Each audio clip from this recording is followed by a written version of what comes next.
મકાન હતું એ આપણે હમણાં ખરીદી કરી લીધું છે. આ રમેશભાઈએ અમને લોકોને અમારી ટીમને એવું કીધેલું કે તમારે જે બાપાનું મંદિર બનાવવું છે રોડને કાંઠે મારી વાડી છે એમાં તમારે જેટલી જગ્યા જોઈતી હોય એટલી જગ્યામાં ચૂનો મારી અને ખાતમુહૂર્ત કરી દો. મારે અહીંયા જોવા માટે આવવું નથી તમારે કેટલી જગ્યા જોઈ છે.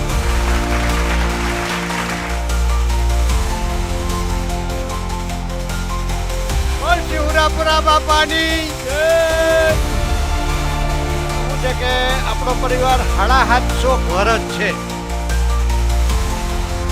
તમારી પાસે આર્થિક સમૃદ્ધિ આવે તો જોડે નમ્રતા રાખજો અને આપણા જ સમાજના નાના માણસની ચિંતા કરજો.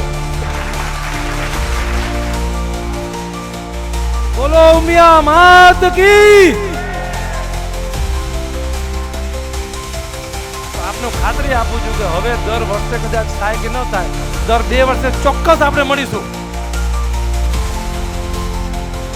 પણ જો 750 એક થઈને એકમેકના ખડે પગે ઉભા રહી એકમેકના સુખ દુઃખના કામમાં તો બહુ મોટો પરિવાર કહેવાય મિત્રો. કે ભગવાન પાસે જનરલી કંઈ માગવાનું ના હોય પણ ધન્યવાદ કહેવાનો હોય. હૃદયથી આપ સૌનો આભાર વ્યક્ત કરું છું.